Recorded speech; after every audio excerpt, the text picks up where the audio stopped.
Suga talked about loneliness and wanting to quit music, and HYBE's executive creator opened up about a new girl group. Returning to his solo persona, Suga, who has 2 decades of songwriting and producing experience, feels that he and his fellow musicians are finally being acknowledged for their work. Best known as Suga from BTS, he's also known as August D and by his birth name Min Yoongi. In addition to his work as a rapper, singer, producer, and dancer, he's a fashion muse and NBA ambassador, and he wants to remind people that at the core, he is human.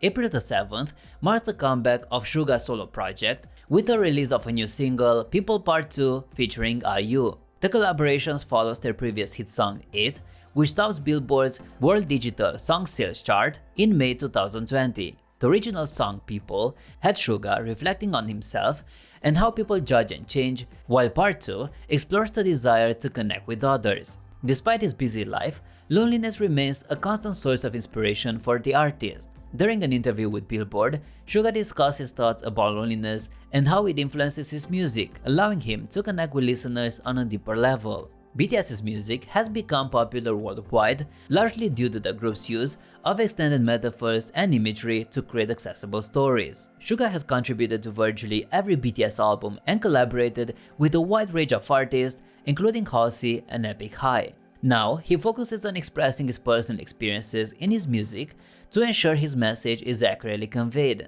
In discussing the differences between his work as August D and his other roles, Suga emphasizes that all of his music is created by Min Yoongi with varying purposes. The release of People Part 2 aims to reach as many people as possible, and he hopes that fans will appreciate the song's message. The artist reveals that they initially planned to name the song Sara, a Korean word that can be changed to people or love, depending on the addition of a consonant at the end. However, after receiving feedback that the title was confusing, he ultimately decided to call the song People Part 2. The collaboration with IU has to bridge the gap between his mixtape and solo album, and Suga believes that this pop-focused song is his forte. In comparing the themes of People and People Part 2, Suga noted that loneliness has always been a central theme in his work. He believes that everyone experiences loneliness no matter their circumstances or relationships. The artist does not rule out the possibility of a part 3 in the future, as the album does not fully resolve the theme of loneliness.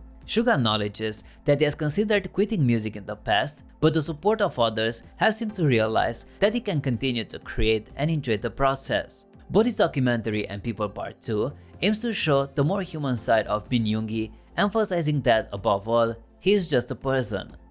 HYBE is preparing to introduce a new girl group, and Billboard's Tetris Kelly spoke with the South Korean entertainment company's executive creator Son Sang-deuk about what fans can anticipate. While the girl group's development is ongoing, Son Sang-deuk mentions that he and his team are diligently working and researching to produce content and sound that people worldwide can appreciate. Although the launch plans are still quite flexible, HYBE aims to develop content that resonates with modern music enthusiasts. The executive assures that their content and artists will surpass all expectations. Son Sang-deuk has collaborated with BTS since before their debut. He expresses that working with them from their pre-debut phase to the present has been crucial to him and an incredible challenge for his career. The results and experiences have been remarkable, and the work was always enjoyable. It provided him with an amazing opportunity to be appreciated by many people and grow personally. Despite the challenges, it was always a pleasure because of the love people had for their work. When asked about his favorite BTS performance, Son Sang-deuk admits it's difficult to choose since he has invested so much effort into each one. However, he highlights the group's 2021 United Nations performance and the 2022 Grammys performance as particularly impactful and memorable for him.